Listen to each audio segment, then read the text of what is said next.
Hello everyone, कैसे हैं आप लोग। आज का जो सेशन होगा हम लोगों का वो बहुत ज़बरदस्त होने वाला है, तो आप लोग एंड तक जो है इस वीडियो को देखिएगा।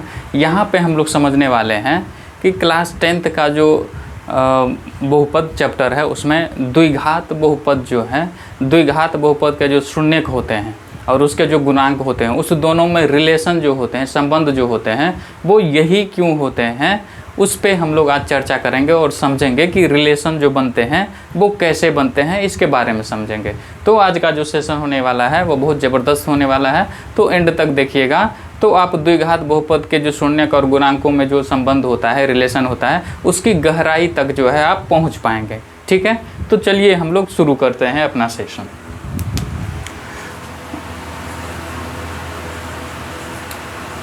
बहुपद, इसी को हम लोग पॉलिनोमियल बोलते हैं। ठीक है, इसमें हम लोग समझेंगे कि द्विघात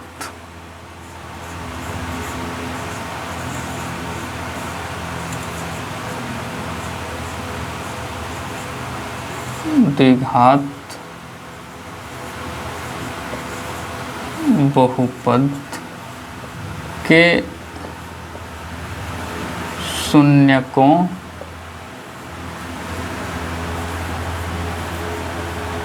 एवं गुणांकों में संबंध, इस चीज़ को हम लोग समझेंगे कि आखिर इसमें जो संबंध होते हैं वो किस तरह से स्थापित होते हैं, संबंध यही क्यों होते हैं। तो द्विघात बहुपद के जो जनरल फॉर्म होते हैं, रूप, वो ये होते हैं ax² + bx + c। ठीक है, और एक बार फिर बता दूं आप लोगों को कि बहुपद जो होते हैं, बहुपद के जो शून्यक होते हैं वो कितने होते हैं, वो डिपेंड करता है, वो निर्भर होता है किस पे। तो बहुपद के जो घात होते हैं, बहुपद के जो घात होते हैं उस पे डिपेंड करते हैं कि कितने शून्यक होंगे। ये द्विघात बहुपद हैं, मतलब इसके घात 2 होते हैं, मतलब इसके शून्यक 2 होंगे। यदि ऐसा कोई बहुपद हो जिसके घात जो है 10 है, 15 है, 20 है, मान लेते हैं कोई बहुपद है जिसके घात 20 हैं, इसका मतलब ये हो गया कि उसके कितने शून्यक होंगे, तो डेफिनेटली उसके शून्यक 20 होंगे। ठीक है, यहाँ पे हम लोग समझेंगे कि द्विघात बहुपद जो है उसके जो 2 शून्यक होते हैं और द्विघात बहुपद के जो गुणांक होते हैं उसमें संबंध जो है वो यही क्यों होता है, जो हम लोग समझने वाले हैं। ये देखिए, तो इससे पहला सेशन जो था उसमें हम लोग समझे थे कि इसके जो 2 संबंध होते हैं, इसके जो 2 शून्यक होते हैं, सपोज कर लेते हैं एक अल्फ़ा और एक बीटा, ये क्या है, शून्यक होते हैं। ठीक है, और इसमें जो 2 संबंध होते हैं, तो वो जो संबंध होते हैं क्या होते हैं, तो पहला संबंध जो होते हैं शून्यक और गुणांक में, वो ये होता है कि शून्यकों का योगफल क्या होता है। तो शून्यकों का योगफल होता है -b/a, मतलब ये हो गया माइनस b क्या होता है, तो देखिए x का गुणांक होता है, x का गुणांक होता है।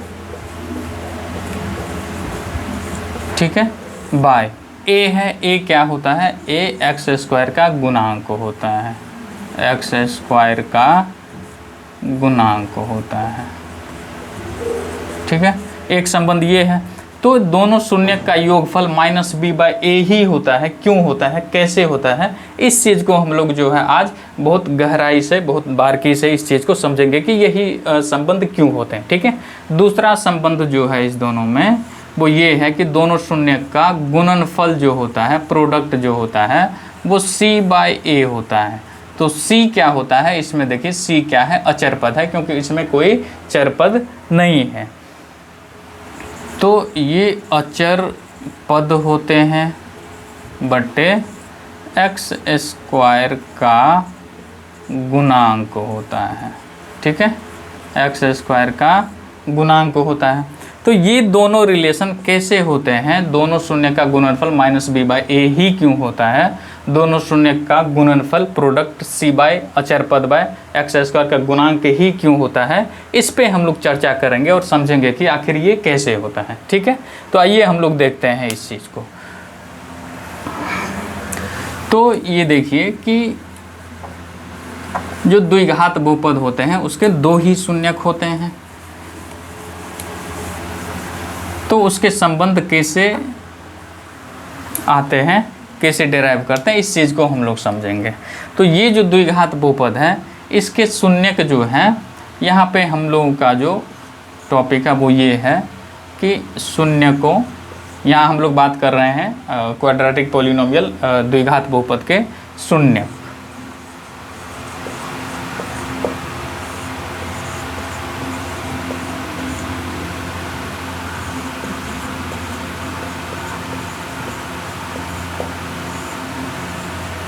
गुणांकों में संबंध, इस चीज़ को हम लोग यहाँ पे समझने की कोशिश करते हैं। ठीक है, ये हो गया। अब कोई द्विघात बहुपद जो है ये है, इसके दो शून्यक मान लेते हैं, लेट मतलब मान लेना होता है। मान लिए कि अल्फा और बीटा द्विघात बहुपद ax² plus bx plus c के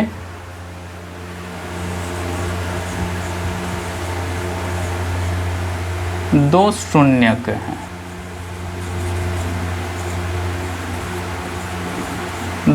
हैं। ठीक है।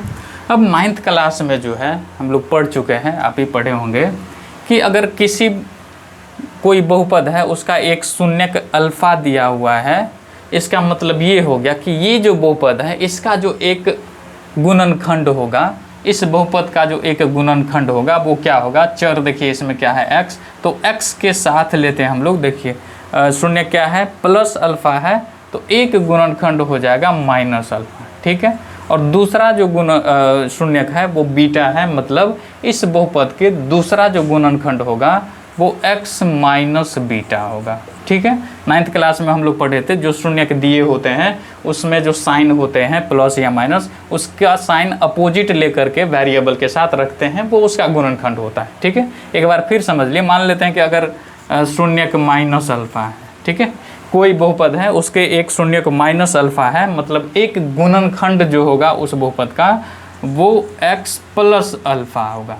ठीक है, अगर प्लस अल्फा है तो x के साथ माइनस अल्फा होगा, अगर माइनस अल्फा शून्यक है किसी बहुपद के तो उसका एक गुणनखंड x प्लस अल्फा होता है। ठीक है, तो यहाँ पे अल्फा और बीटा ये दोनों जो है इस बहुपद के शून्यक हैं, मतलब इस बहुपद के जो दो गुणनखंड होंगे वो x माइनस अल्फा और x माइनस बीटा होंगे। ठीक है, तो आइए हम लोग अब इस प्रोसेस को आगे कंटिन्यू करते हैं।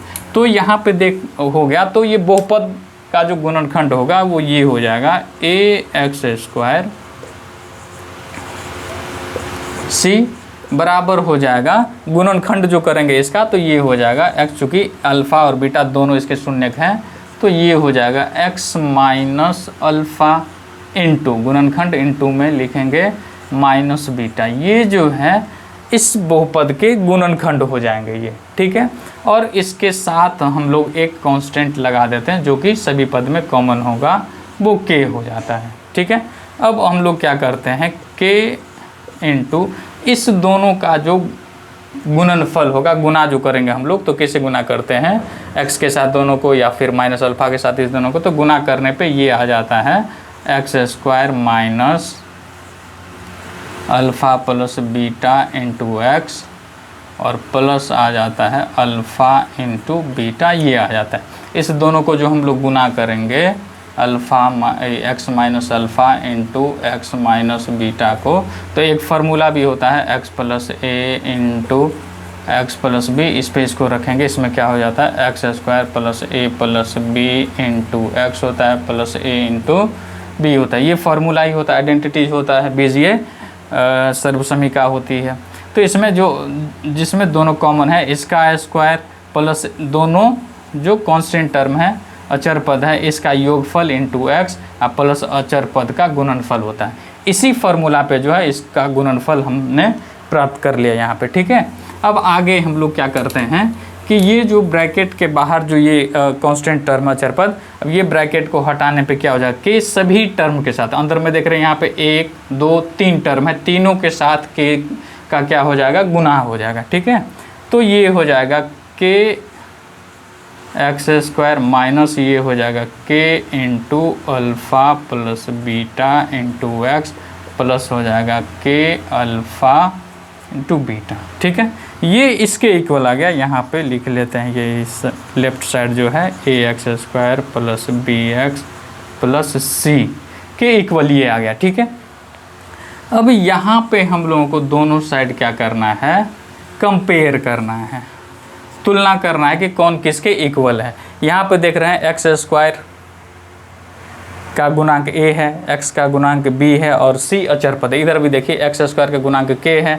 x का गुणांक minus k into alpha plus beta है और k अल्फ़ा बीटा अचर पद है। मतलब ये होगा कि k के बराबर a हो जाएगा और ये जो टर्म है minus k into alpha plus beta इसके बराबर b हो जाएगा और अचर पद k इंटू अल्फ़ा के बराबर c हो जाएगा। ठीक है, तो यहाँ पे हम लोग क्या पाते हैं, यहाँ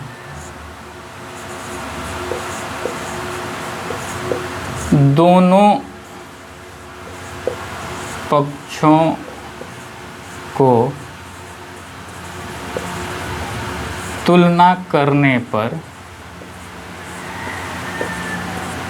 पाते हैं कि a के बराबर हो जाएगा k, ठीक है, और b के बराबर हो गया minus k into alpha plus beta और c के बराबर हो गया k अल्फ़ा बीटा हो जाता है। ठीक है, अब यहाँ पे देखिए कि हम लोगों को क्या दिखाना है कि शून्यक और गुणांक में संबंध क्या होता है। ठीक है, शून्यक और गुणांक में संबंध क्या होता है, तो यहाँ पे देख रहे हैं कि शून्यक यहाँ पे है और यहाँ पे है। ठीक है, तो यहाँ से हम लोग ले लेते हैं यहाँ से कि अब ये देखिए b बराबर है माइनस के इंटू अल्फ़ा प्लस बीटा। ठीक है, माइनस के इंटू में है, अगर ये माइनस के को अगर इस साइड लाएंगे तो माइनस के इंटू में है, माइनस के इंटू अल्फ़ा प्लस बीटा है, अल्फ़ा प्लस बीटा से माइनस के को अलग कर रहे हैं तो इंटू होने पे दूसरे साइड जाने पे वो बाई में हो जाता है, बट्टे में हो जाता है। तो ये हो जाएगा b बाय माइनस के बराबर अल्फ़ा प्लस बीटा। ठीक है, और इसको हम लोग अरेंज कर ले, अल्फ़ा प्लस बीटा को इस साइड लिखे इक्वल्स टू और ये माइनस बी बाय के। अब यहाँ पे देखिए कि k के इक्वल कौन है, a है, k के इक्वल क्या है, a, तो k के प्लेस पे जो है हम लोग a रख देते हैं। तो ये एक संबंध जो है हम लोगों का आ गया है कि शून्यकों का योगफल जो है माइनस b बाय a है। तो b क्या होता है इस बहुपद में, देखिए कि b क्या होता है, x का गुणांक है और a क्या है, एक्स स्क्वायर का गुणांक है। तो ये एक संबंध जो है हम लोगों का आ गया है। इसको हम लोग शब्दों में लिखे तो माइनस x का गुणांक बट्टे हो जाएगा एक्स स्क्वायर का गुणांक आ जाएगा। ठीक है, दूसरा संबंध जो है हम लोग लेते हैं तथा अब यहाँ पे हम लोग ये संबंध यहाँ देखें कि c बराबर है k इंटू अल्फ़ा बीटा। ठीक है, अब यहाँ पे एक संबंध देखिए, ये दोनों शून्यक शून्यकों का गुणनफल है। k जो इस साइड आएगा तो k गुना में है इंटू में, इस साइड आने पे डिवाइड हो जाएगा, भागा में आ जाएगा, तो c बाय हो जाएगा k equals to alpha into beta. इसको हम लोग अरेंज कर ले तो अल्फ़ा बीटा इक्वल्स टू हो जाएगा c बाई के, और k के बराबर क्या है, यहाँ देखिए k के बराबर a है तो k के जगह पे a रख देते हैं। ये हम लोगों का दूसरा रिलेशन आ गया है। c क्या है इस बहुपद में, देखिए कि c क्या है, c अचर पद है, तो ये अचर पद है बाय a क्या है, तो ये देखिए एक्स स्क्वायर का गुणांक है, एक्स स्क्वायर का गुणांक है। ठीक है, तो ये दो रिलेशन जो आ गए हम लोगों का, एक शून्यकों का गुणनफल और एक आ गया शून्यकों का योगफल। तो इस तरह से जो है दोनों शून्यकों का योगफल और शून्यकों का गुणनफल, शून्यकों का योगफल माइनस बी बाई ए ही क्यों होता है और शून्यकों का गुणनफल सी बाई ए ही क्यों होता है। तो ये प्रोसेस है, इसलिए जो है इस दोनों के शून्यकों में और गुणांकों में जो संबंध होते हैं वो यही दो संबंध बनते हैं और इसी बेस पे क्वेश्चन आते हैं। ठीक है, तो हम लोग समझ गए कि शून्यक और द्विघात बहुपद के शून्यक, दो शून्यक और उसके जो गुणांक होते हैं उन दोनों में क्या संबंध होता है, ये जो है हम लोगों ने समझ लिया अब। ठीक है, अगर इसमें कहीं पे कोई प्रॉब्लम हो, कोई दिक्कत हो तो आप कमेंट बॉक्स में कमेंट करके बता सकते हैं कि क्या प्रॉब्लम है, तो इसको जो फिर एक बार हम लोग समझा देंगे। लेकिन जब आप वीडियो को एक दो बार समझिएगा, बहुत बार की इसे ध्यान से समझिएगा, तो इसमें समझने में कोई दिक्कत नहीं है। इसमें जो है कि 9th क्लास में जो हम लोग पढ़े थे कि किसी बहुपद के एक शून्य की यदि कुछ है, x है, k है, m है, कुछ भी है, तो एक गुणनखंड जो उसका होता है वो चर पद ले करके उसका जो शून्य के दिए हुए हैं उसका साइन बदल करके, अब जैसे किसी बहुपद का एक शून्यक 2 है, एक शून्यक px कोई बहुपद है, इसका एक शून्यक 2 है, मतलब एक गुणनखंड जो हो जाएगा इस बहुपद का, एक गुणनखंड जो होगा वो हो जाएगा क्या, वो हो जाएगा x माइनस 2 होगा। ठीक है, यदि कोई पोलिनोमियल px है, इसका एक शून्यक यदि -3 है तो एक गुणनखंड इसका हो जाएगा x + 3 होगा। आई होप कि ये बात आप लोग को समझ में आई होगी। ये 9th में ही हम लोग पढ़े थे कि रिमाइंडर थ्योरम और फैक्टर थ्योरम, गुणनखंड प्रमेय और रिमाइंडर शेषफल प्रमेय जो है उसमें पढ़े थे हम लोग कि अगर किसी बहुपद के शून्यक 2 होते हैं तो एक गुणनखंड x - 2 होगा, अगर -3 शून्यक है तो +3 होगा, अगर +2 है तो x के साथ माइनस होगा, अगर शून्यक माइनस है तो प्लस होते हैं। इसी बेसिस पे जो है ये हम लोग जो है इसमें द्विघात बहुपद के शून्यक और उसके गुणांकों में संबंध स्थापित कर लिए, इसीलिए ये दो ही संबंध होते हैं।